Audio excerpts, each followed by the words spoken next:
Back in algebra, you learned about inverse functions. And an inverse of a function is one in which the x values and the y values have been reversed from the original function. So for example, if your original function is the points 3, 2, 5, 1, and 4, 7, your inverse function would be 2, 3, 1, 5, and 7, 4. In trig, if y equals sine of x is the original function, then its inverse is represented by y equals arcsine of x, or y equals sine with the -1 exponent of x. These mean the same things. We actually say the sine with the -1 exponent as inverse sine. These inverse relations are the angles' arc lengths. That's why we get the name arcsine, whose sine equals x. If we wanted to take the expression sine of x equals square root of 3 over 2 and rewrite it using an inverse trig relation, we would write either sine inverse with the -1 exponent, radical 3 over 2 equals x, or we could also write the word arcsine, radical 3 over 2 equals x. Those both are asking the same thing. When we see this notation of inverse sine of radical 3 over 2 equals x, or arcsine of radical 3 over 2 equals x, what this means is that we are looking for the arc length, or the angle, for which the value of the sine, the y value, is the square root of 3 over 2. The problem is that there are two angles for which the sine is radical 3 over 2, and we only want one answer. In order to accomplish this, we limit which quadrants we use. We want one quadrant for positive answers and one quadrant for negative answers. And we want these quadrants to be adjacent, which means side by side. This figure that I have put into place here now shows which quadrants we use. If we have an inverse sine function, we use the first and the fourth quadrants. The first quadrant gives us our positive values of sine, and the fourth quadrant gives us our negative values of sine. For an inverse cosine function, we use the first and the second quadrants. The first gives us positive values for cosine, and the second quadrant gives us negative values for cosine. For tangent, we go back to the first quadrant and the fourth quadrant, the first for positives and the fourth for negatives. So because of these limitations on quadrants, if we want to go back to our original problem, which is to find where the sine inverse of square root of 3 over 2 equals x, we must use only the first quadrant. So now to answer our question, we are looking for which angle in the first quadrant, because it's positive, has a sine of radical 3 over 2, and that angle is pi over 3. So our x is pi over 3. On example 1, we are going to find the exact value of y in radians. On A, our problem is y equals the inverse cosine of -1. You are asking yourself what angle in radians in quadrant 1 or quadrant 2, because this is cosine, has a cosine of -1. Well, that happens at pi. So your answer here would be y equals pi. On B, we have y equals the inverse sine of 0. So you are asking yourself, in quadrant 1 or in quadrant 4, because this is sine, where is the sine value equal to 0? What angle has a sine value or a y value of 0? That happens at 0 radians.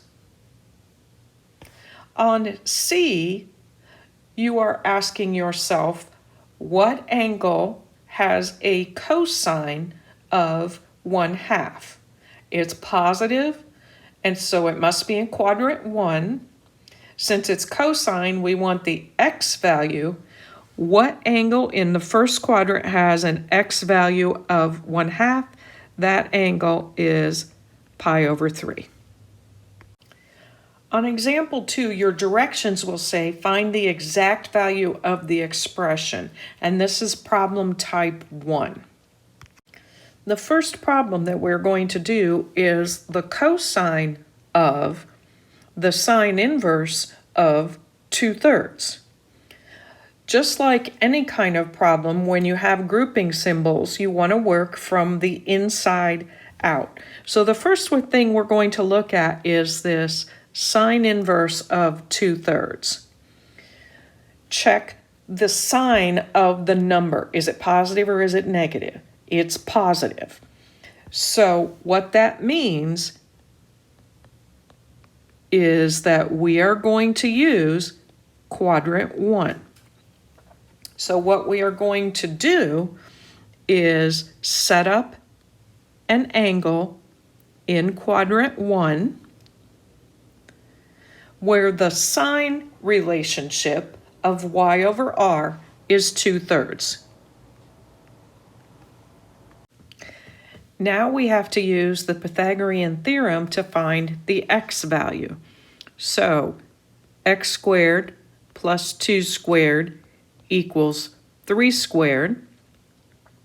X squared plus 4 equals 9.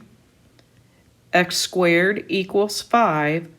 So x has to be either positive or negative square root of 5. Since we are in the first quadrant, it has to be positive square root of 5.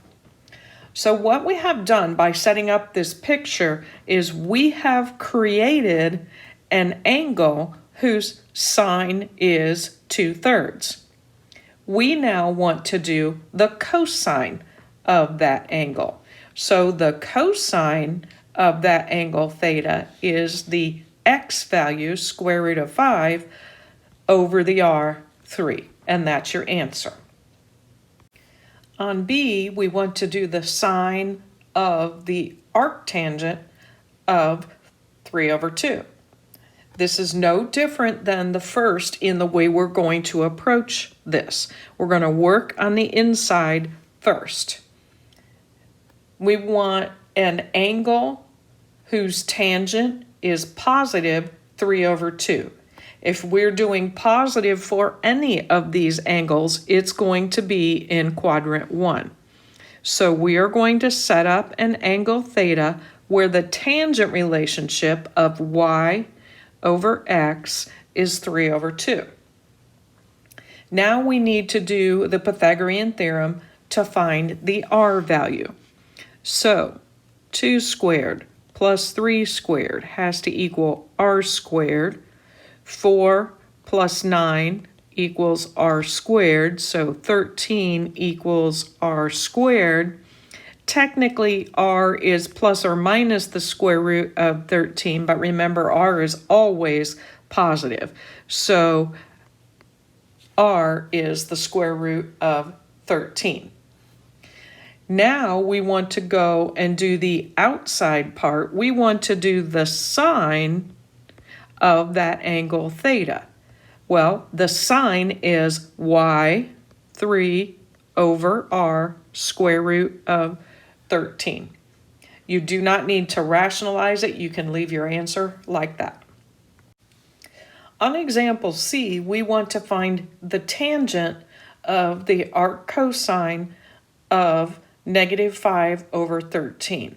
The inside set of parentheses is just for readability so that you can see that it's -5/13. So we have to think about, this is a cosine function and it's negative. Where is cosine negative? We are using second quadrant for cosine. Tangent and sine are fourth quadrant for negative, but cosine is second quadrant. Set up a relationship where the cosine x is 5, r is 13, the x gets the negative. Do your Pythagorean theorem to find the y value. Negative 5 squared plus y squared equals 13 squared. So we have 25 plus y squared equals 169. Y squared equals 144.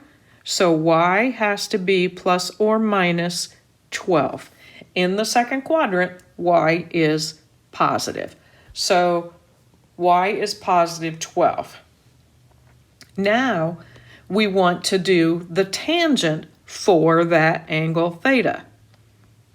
The tangent is going to be the y over the x, so we're going to have 12 over negative 5. Done. On example 3, we are going to be doing the same thing. We're still finding exact values for the expressions. What's going to be different is they're going to give you different kinds of functions here. They're going to go to cotangent, cosecant, secant. So work the inside just like we were doing before.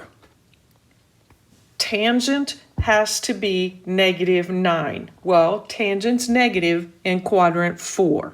So we're going to set up an angle that's in quadrant 4, and the tangent relationship has to be negative 9. Well, if it's just negative 9, remember that that's negative 9 over 1. So y is 9, x is 1. What gets the negative? In fourth quadrant, it's the y. Now do Pythagorean theorem to find the r value.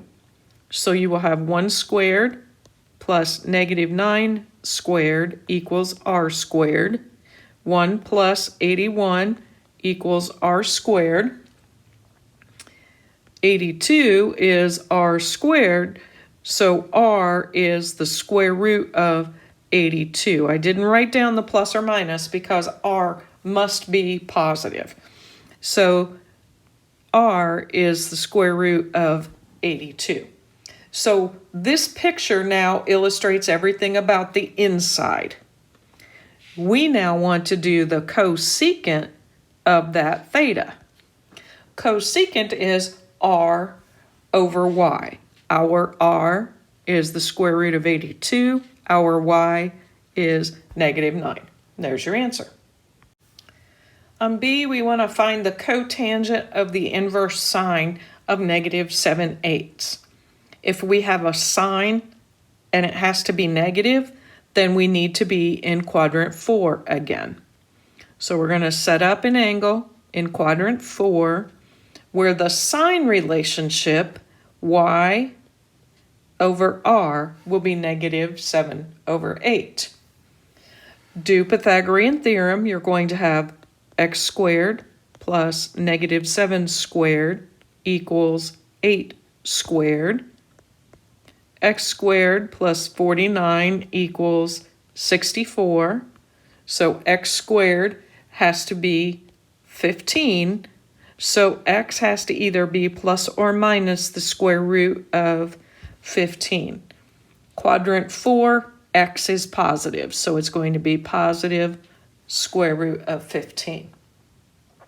Now that we have set up a sine relationship of negative 7/8, we want to do the outside part of this and do the cotangent of that theta. Cotangent is x over y. So we're going to have the square root of 15 over negative 7. And that's our answer. On example 4, we are still finding the exact value of the expression, but this is a third type of problem. What's going to be a little bit different on these is that the arc sign might be on the outside instead of the inside. The inverse function might be outside instead of inside. They're going to kind of mix them up on you.